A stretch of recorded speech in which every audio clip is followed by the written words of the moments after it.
ADG railway Shri Prakash D Gorakhpur दौरे पर पहुंचे, वहीं उन्होंने किया पत्रकार वार्ता।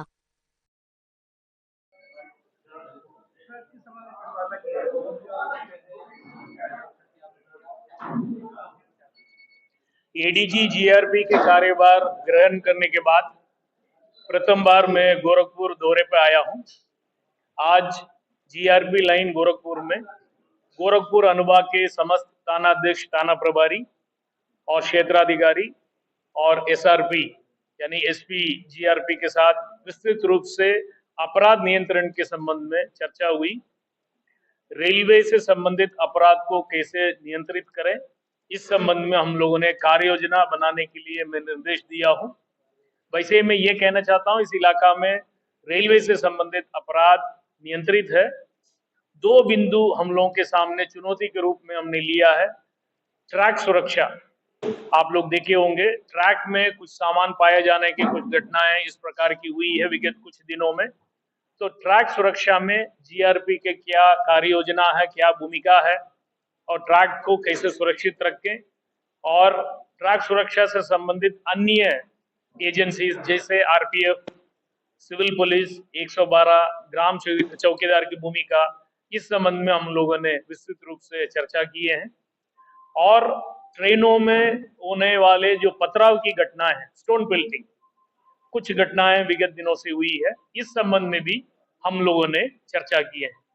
मेरे ओर से सभी थानाध्यक्ष को, थाना प्रभारी को यह निर्देश दिया हो, विगत दिनों से जितने भी घटना हुई है उसको गूगल मैप में प्लॉटिंग करें, ताकि लैटिट्यूड, लॉन्जिट्यूड और गूगल मैप की प्लॉटिंग हमारे पास रहेगा।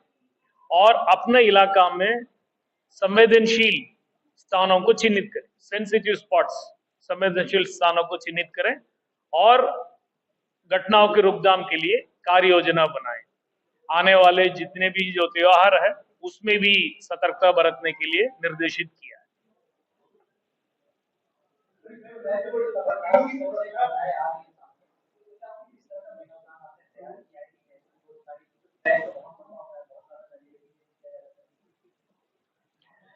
आप सही कह रहे हैं, पूरे उत्तर प्रदेश में 16,000 किलोमीटर ट्रैक है जीआरपी यूपी के पास। जैसे मैंने कहा था, जितने भी सुरक्षा से संबंधित विभाग है, आरपीएफ है, रेलवे है, जीआरपी हम लोग है, सिविल पुलिस, 112 और जनता का सहयोग भी हम ले रहे हैं। मैं आपके जरिए भी आम जनता से मैं अनुरोध करना चाहता हूं, ट्रैक में, पटरी में लकड़ी, पत्थर या लोहे का कोई चीज इस प्रकार के रखने का कोई व्यक्ति कोशिश कर रहा हो या रख रहा हो,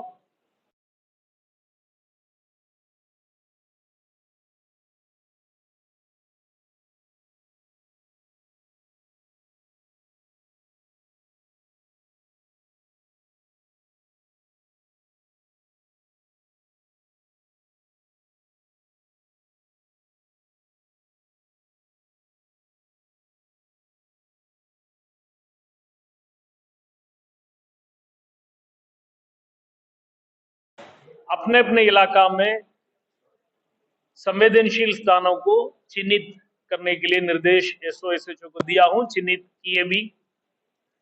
और रेलवे के पटरी के दोनों तरफ रहने वाले जो व्यक्ति है, गांव है, कस्बा है, उसको भी हम लोगों ने देखा है। उस इलाका में रहने वाले लोगों में से ही रेलवे मित्र करके कुछ लोगों को हम चिन्हित कर रहे हैं, जो पुलिस के साथ, जीआरपी के साथ मिलके पटरी सुरक्षा में अपना योगदान दे सके। मुझे उम्मीद है जीआरपी के इन सभी पहलुओं की वजह से पटरी सुरक्षा में गुणवत्ता आएगी, एक सुधार आएगा और पटरी को सुरक्षित रखने में हम लोग सफल होंगे।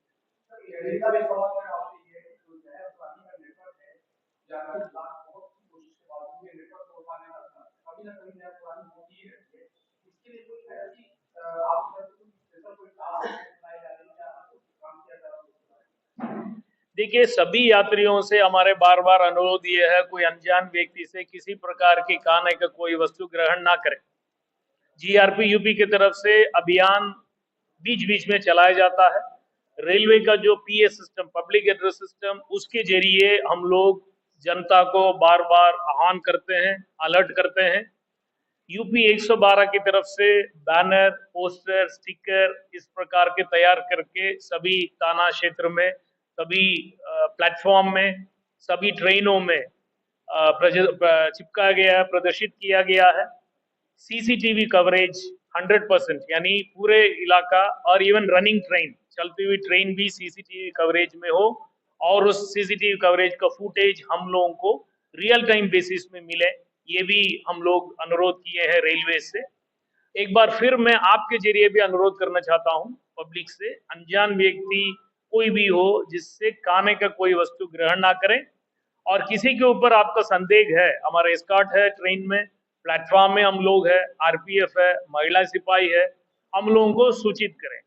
और टास्क फोर्स पहले से ही बनी है और हम यदि सक्रिय रहेंगे और जनता अलर्ट रहेगी, जनता के सहयोग यदि है, तो इस प्रकार की घटनाओं में हम लोग रुकने में सफल होंगे।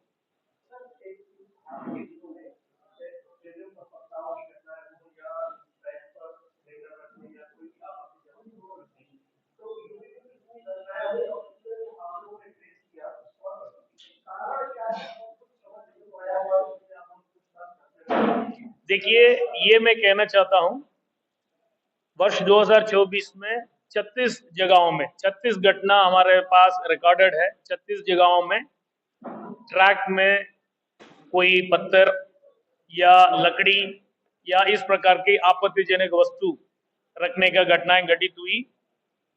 मैं ये कहना चाहता हूं, प्रत्येक घटना को हम लोगों ने गंभीरता से लिया। पटरी सुरक्षा, यात्री सुरक्षा,